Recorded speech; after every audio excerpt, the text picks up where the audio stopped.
Saya ke Pak Ardi. Pak Ardi, ini dari informasi yang kami dapatkan, sebenarnya dari live streaming yang dilakukan orang ketika aksi kemarin, ada monetisasi di sana, begitu. Bahkan uangnya sampai puluhan juta sampai dengan ratusan juta. Disinyalir ada akun judul juga yang ikut bermain di sana.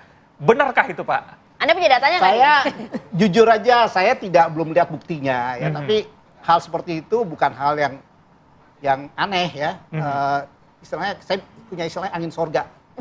Angin sorga itu pasti akan gerakin masyarakat, apapun ya, mau iming-iming segala macam, apalagi orang dalam kondisi ekonomi yang seperti sekarang. Apapun janji-janji palsu itu akan diikuti dan itu bisa menggerakkan orang. Gitu, ya. Apalagi masyarakat kita kan rentan, lagi rentan ya, dan apapun janji-janji yang kita kadang-kadang nggak masuk akal, ini dituruti. Nah itu yang terjadi dan saya menyampaikan ini hal seperti apa yang disampaikan itu kemungkinan saya bisa terjadi, tapi saya terus terang jujur aja belum melihat buktinya. Walaupun kemungkinan itu bisa saja terjadi. Karena kan banyak tuh pada saat aksi live di live streaming itu kan banyak kemudian yang memberikan monetisasi seperti misalnya gift segala macam yang nominalnya juga cukup besar. Bahkan ada yang mengaku bahkan mencapai 90 juta rupiah dalam satu kali live, 30 juta rupiah. Anda melihat tidak ini memang nampak ada oknum sekelompok yang memang menggerakkan ini agar masyarakat juga semakin masif menyuarakannya agar chaos negara ini begitu? Ya yang jelas kalau lihat polanya, ya ini kan bukan pola baru ya. Artinya kita udah ngelihat di dalam beberapa konflik sosial ya, dari pemilu ya, terus pilkada DKI, polanya sama. Artinya sekarang semakin banyak orang-orang yang bisa membaca situasi, paham ya, dan dia bisa mengeksploitir. Oke, ketika polanya sama, apa yang sudah dilakukan pemerintah untuk mencegah pola tersebut tidak berulang, Pak? Ya mohon maaf ya, saya harus sampaikan, nampaknya ini cuma pemikiran mungkin setahun 2 tahun, habis itu lupa lagi. Besok lupa lagi, reinventing the wheel, mikir lagi konsep baru, padahal sudah ada pola-pola yang sudah dijalankan, tapi tidak pernah diikuti, kita kan begitu. Ya, ada sesuatu yang berkesinambungan sudah berjalan, tidak diteruskan, sehingga putus. Nah, ada konflik lagi, semua buru-buru jadi pembakaran. Kan polanya seperti itu. Sebetulnya kan harusnya kan intelijen kita juga sudah punya data yang penuh begitu ya untuk kemudian bisa mengantisipasi ini kan Pak? Ya ini juga masalah ya, ini bukan masalah kita aja, masalah di Indonesia ini juga di dunia seperti ini. Perkembangan teknologi sangat cepat sekali ya. Bahkan saya baru minggu lalu kasih ceramah, saya di usia saya sudah tidak sanggup lagi mengikuti perkembangan sangat masif. Saya kalah dengan anak-anak muda yang lebih canggih gitu ya, dan kita udah nggak sanggup. Artinya ada gap kan antara generasi sekarang dengan generasi sebelumnya. Nah, yang mikir kan generasi sebelumnya, yang sekarang nggak pernah berpikir, itu juga jadi masalah. Jadi kalau kita bicara kemampuan deteksi dini kita bisa baca ada unsur, ya, ada indikator. Tapi siapa yang analisa? Analisa siapa? Oke. Itu yang jadi masalah. Kita tidak punya cukup analis yang handal membaca gejolak yang seperti sekarang, ya, indikasi anomali itu tidak banyak. Oke, baik Bu Margaret, tadi kalau dikatakan di sosial media polanya sama begitu, tapi kalau fakta di lapangan seperti apa? Apakah memang ajakan untuk anak ini polanya tetap sama? Kalau tadi Bu Yuanita tadi bilang kalau misalnya ya medianya saja berubah, kalau dulunya memang tawuran gitu ya, menggunakan senjata tajam segala macam, tapi sekarang medianya berubah, tapi polanya sama atau enggak sih Bu? Justru kalau menurut saya ya sebenarnya mirip ya, hanya bedanya kan kalau ini kan double. Jadi ada ajakan yang secara langsung, yang memang masif ke personal atau kelompok anak-anak ini gitu ya. Yaitu tadi, melalui orang terdekat dengan anak, melalui teman, melalui kakak senior, alumni gitu ya. Kemudian mereka juga diprovok melalui media sosial. Jadi double kalau menurut saya ini. Apa pengaruhnya ke anak-anak. Mereka gitu berani ya. Mau ikut ya. Gitu ya. Dan tentu juga kan provokasi ini kan juga seperti yang tadi itu. Apa nih isu yang bisa anak-anak mau ikut? Salah satunya tadi soal apa namanya terkait dengan adanya statement yang diduga ada statement yang soal guru tadi ya. Kemudian juga kan ini diajak masa DPR enak banget mau naik gaji segitu, mau dapat tunjangan segitu. Nah mereka juga terprovok ini dari hasil pantauan kami di pengawasan di lapangan ya. Itu mereka ajakannya seperti itu termasuk melalui media sosial. Isu yang diangkat itu 2 hal itu tadi. Itu yang ditemukan di lapangan. Apakah memang ini betul ada pembiaran dari orang tua Mbak Yunita? Kalau orang tua mungkin dia belum tahu ya, maksudnya gini, untuk mengidentifikasi bahwa medsosnya ini mengandung buzzer ya. Buzzer ini kan banyak tipenya ya. tipe aktivis merangkap buzzer gitu ya. Atau misalnya tipe organisasi sebenarnya buzzer. Jadi orang tua aja susah mendeteksi, apalagi anak. Ini kan kita bicara anak yang misalnya usia SMP sama SMA ya. Belum bisa itu menilai ini buzzer atau ini provokasi atau ini yang berita aja. Jadi memang harus pendampingan orang tua. Memang anak harus menceritakan semuanya kepada orang tua. Kan masalahnya Tapi orang kalau tua kan usia-usia segitu sibuk. kan juga agak-agak ini bukan urusan mama Iya. gitu kadang mereka. Nah ini ya juga Iya, punya iya. gap gitu. Ya, Oke. emang ini harus dijembatani sih untuk pembicaraan atau komunikasi di dalam keluarganya sendiri. Oke, Bu Margaret, tadi dikatakan ada lebih dari 2.000 dari seluruh Indonesia Ya. anak yang memang Itu masih terus terkena. berjalan. Jumlahnya masih akan terus bertambah. bertambah. Oke, Wow. dari data itu apakah ditemukan ada provokator di sana? Oh enggak. Semua korban? Kalau bicara perspektif perlindungan anak, Anak. semua Ada anak itu korban. korban meskipun dia pelaku. Oke. Kalau dalam perspektif perlindungan Oke, anak ya oke. gitu. Ya mereka semua adalah anak korban karena mereka karena tadi yang disampaikan oleh Pak Ardi ya, anak ini kan kelompok yang sangat rentan nih. Belum punya filter yang cukup bagus untuk mendeteksi apakah itu hal positif dan tidak. Gampang dibujuk, gampang diajak, apalagi ada iming-iming gitu ya istilahnya. Ya sudah, mereka akan ikut gitu. Ya kalau dari yang dugaan yang hasil data, Yeah. belum ada yang sampai menjadi provokator. Oke, Tapi bahwa oke. mereka menjadi follower ya. Follower ya. Misalnya Koordinator ikut. mungkin, kalau provokator Nah, mungkin itu berat. yang nggak tahu. Kalau koordinator gimana? Bu? Bisa Belum. ajak teman-teman kelasnya gitu. Belum ada data ke sana. Belum ada data. Tapi kalau Oke. misalkan ikut melakukan penjarahan, ikut melakukan pembakaran gitu ya, ikut membawa senjata ya masih seperti itu. Oke. Kan masih terus dilakukan pendalaman. Oke, dan ini nampaknya kalau kita lihat di media sosial, Pak Ardi, betul tidak sih akun-akun ini yang kemudian menjadi provokator, ini memang bukan akun organik? Ada data yang begitu? Maksudnya? Ini akun-akun yang memang seperti disampaikan buzzer lah begitu loh, bukan akun-akun organik. Ya, orang buka akun kan ada tujuan. Ada tujuan yang murni memang dia ingin mengaktualisasikan dirinya, ya. Ada yang menjual dirinya, macam-macam lah. Tapi kalau lihat dia mampu akun itu menggerakkan, membangun basis ya, basis pengikut. Artinya dia sudah mengkapitalisasi, ya, kemungkinan akan dilakukan. Nah ini yang kita memang jadi tantangan, di kami juga jadi tantangan, gimana kita membaca gejala seperti itu. Ini kan kita bicara profiling kan. Profiling, jadi social media profiling itu bukan suatu hal yang mudah.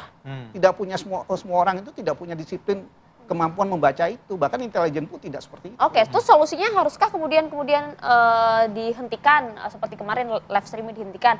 Nampaknya kan ini narasi berita justru pembungkaman begitu loh Pak Ardi. Gimana ya untuk meluruskan ini? Nah ada satu hal yang mungkin saya harus sampaikan ya. Saya bukan membela pemerintah, enggak. Tapi karena saya memang sehari-hari bergaul dengan semua, ya. Saya paham apa yang dilakukan, saya sebut aja TikTok ya, itu buat saya suatu kemajuan. Itu betul inisiatif, bukan kemudian dorongan dari pemerintah. Karena gini, TikTok itu juga concern, dia sangat peduli ya dengan keberadaan mereka di Indonesia. Karena apa? Pertama, UMKM menggunakan TikTok itu jumlahnya besar sekali, ya. Dan kalau bicara finansial ya, kontribusi finansial di UMKM Indonesia kepada TikTok itu gede banget. Sehingga ini menjadi perhatian mereka. Ya, mereka tidak mau brand image-nya rusak, ya, terus juga reputasi mereka rusak. Nanti juga disangka dengan branding dibilang, oh ini TikTok penggerak demo. Ditinggalin nanti.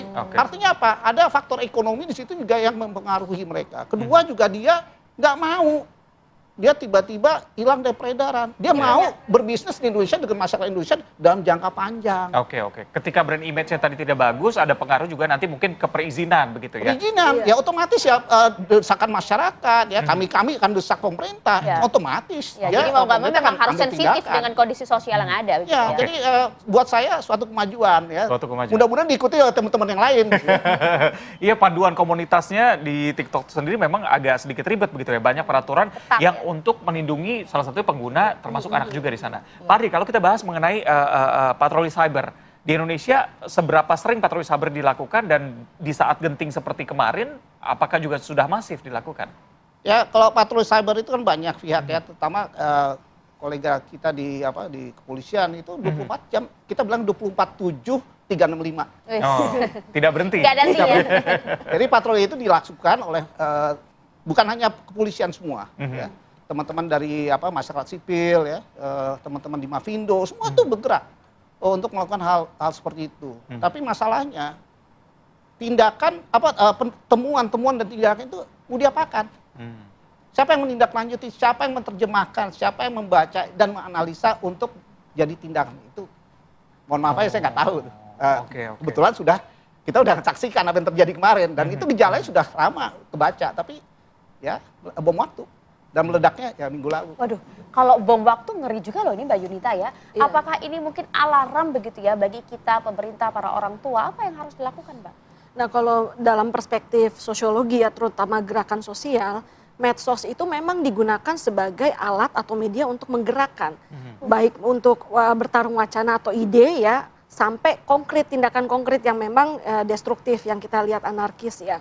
Jadi memang sudah banyak itu kajian-kajian melihat bahwa gerakan ini baik di dalam underground ya, dalam tanah atau yang memang terang-terangan itu menggunakan medsos pertama karena murah, kemudian accessible ya, mudah diakses oleh segala kalangan. Jangkauannya luas. Betul, jangkauannya luas ya. Kemudian kan banyak yang tidak berbayar ya, alias gratis untuk menggunakan ini medsos gitu. Nah, bisa jadi medsos itu memang platformnya bukan untuk demo, tapi nah itu tadi TikTok ya, untuk ekonomi, tapi kan bisa menggerakkan ya. Ya gitu. Dan saya ingin tambahkan ya, semua platform media sosial itu punya Ada panduan potensial. komunitas. Nah, iya. Artinya gini, ini ibaratnya kita memasuki pekarangan orang nih, rumah orang. Di rumah orang itu kan ada aturan main sendiri yang harus kita hormati. Nah, ini yang masyarakat belum terdidik untuk memahami. Nah, itu dia, karena biasanya ada Nah, batasan regulator, usia ya iya, kan. maksudnya Terus regulatornya. ya tinggal diubah aja, padahal kan tujuannya tidak seperti itu, di mana Iya, remaja iya. dan anak akan lebih mudah terprovokasi, Bu ya. Iya betul, jadi memang aspek regulatornya ya di sini negara lah atau pemerintah ya. Jadi ada batasan usia, konten yang diposting ya atau diupload dan tujuan-tujuan lainnya. Minimal bisa menekan ya untuk berkembangnya atau groomingnya gerakan-gerakan tersebut gitu. Karena memang teman-teman banyak yang menggunakan itu untuk gerakan. Iya, KPAI kayak tugasnya berat ya. KPAI juga termasuk melakukan pengawasan kepada para penyedia platform. Oh iya, sempat ada komunikasi dengan sana ya. Kita beberapa kali juga sering manggil ya, ketika terutama menyiarkan tentang kekerasan terhadap anak atau pornografi gitu ya. Cyberbully mungkin masuk Termasuk juga gitu. Jadi kita panggil, kita minta kepada semua penyedia platform untuk mengikuti regulasi dan peraturan perundang-undangan yang ada di Indonesia. Suka bandel tapi Gitu. Bu. Iya, Cuman himbauan-himbauan aja gitu. Iya, Nah, karena kalau itu platform itu pengawasan. apa namanya tadi kawasan di rumah masing-masing, pekarangan rumah. Kalau KPAI sebagai yang punya tanah, yang punya lahan ya, punya peraturannya lebih luas lagi ya Bu ya. Gimana Jadi tuh? kita panggil, kita harus ngikutin. Misalnya pornografi, mungkin kalau kayak di Twitter, mungkin di luar negeri ya asal miliknya gitu ya. Itu oke, boleh mungkin bicara pornografi. Tapi hello ini Indonesia, ada aturan nih, nggak boleh pornografi di sini. Jadi jangan sekali-kali, kan dia ngeles. Kan itu bukan kita kan menyewa, istilahnya ditempati oleh orang, ya tetap harus punya aturan. Kalau nyewanya nggak benar, melanggar aturan ya out gitu kan. Tapi KPAI pernah memanggil? Pernah beberapa kali kita. Media sosial tersebut? Media sosial beberapa kali. Kan banyak ya kasus-kasus terutama pornografi, kemudian apa namanya kekerasan cyberbullying gitu ya. Jadi itu banyak kita panggil. Tapi kan KPAI Terutama juga mohon maaf ya waktu itu kan ada kasus yang micet itu digunakan untuk apa namanya penjualan juga anak-anak di anak di bawah umur melalui media sosial. Itu beberapa kali kita panggil. Gitu. Meskipun Kalau sudah untuk semasif urusan take down kita kan minta tolong Itu dia. Komdiji karena itu wewenangnya Komdiji gitu. Tapi kalau untuk mengingatkan, "Elo, kamu harus ikut nih. Di sini ada Undang-Undang Perlindungan Anak, harus begini begitu." Itu kita panggil langsung. Tapi kan wewenangnya terbatas Bu, tidak bisa menindak begitu loh Bu. Itulah. Sehingga kemudian untuk pengawasan ya Pak, akhirnya nggak bisa mereka sendiri, tapi juga perlu melibatkan masyarakat. Harus ada tekanan publik. Jadi Itu. ada kata kuncinya yang kita sekarang sering dengungkan, kolaborasi. Jadi nggak bisa pemerintah jalan sendiri, teman-teman harus bersatu. Kita ngadapin masalah nasional. Kalau dibiarkan ya kita akan dihadapin masalah. Kok nggak kolaborasi, silakan jalan sendiri-sendiri. Nah, koordinasinya sejauh ini seperti apa Bu dengan pihak pemerintah, platform sendiri, termasuk juga dengan Komdiji? Apakah memang komunikasi dilakukan dengan Iya, terus itu Mas. Kan karena kalau ada laporan, kan KPAI nggak bisa melakukan take down karena bukan tusinya. Tusinya itu ada di Komdiji. Kalau ada dugaan pelanggaran, yang itu harus ditelusuri, mungkin pelaku, jumlah korban, itu kan penyidikan bukan tugas kami. Kami melanjutkan ke yang bertugas, kepolisian misalnya ya, untuk menelusuri gitu. Tapi kita selalu berkoordinasi terkait dengan pemenuhan hak anak ya, anak korban, termasuk harus di take down kalau ada bagian-bagian yang mengarah ke sana, bermuatan kekerasan atau pornografi dan lain sebagainya. Ya termasuk literasi digital, itu kan harus dikupeng. Kalau bahasa saya, dikupeng itu maksudnya nggak bisa cuma kepada anak saja, tapi orang tua juga penting. Meskipun masuk generasi kita ya Bu, kita dulu jadul nggak belajar ya. Tapi sekarang harus diprovokasi, melibatkan organisasi masyarakat, melibatkan organisasi perempuan, masuk ke sekolah-sekolah gitu ya.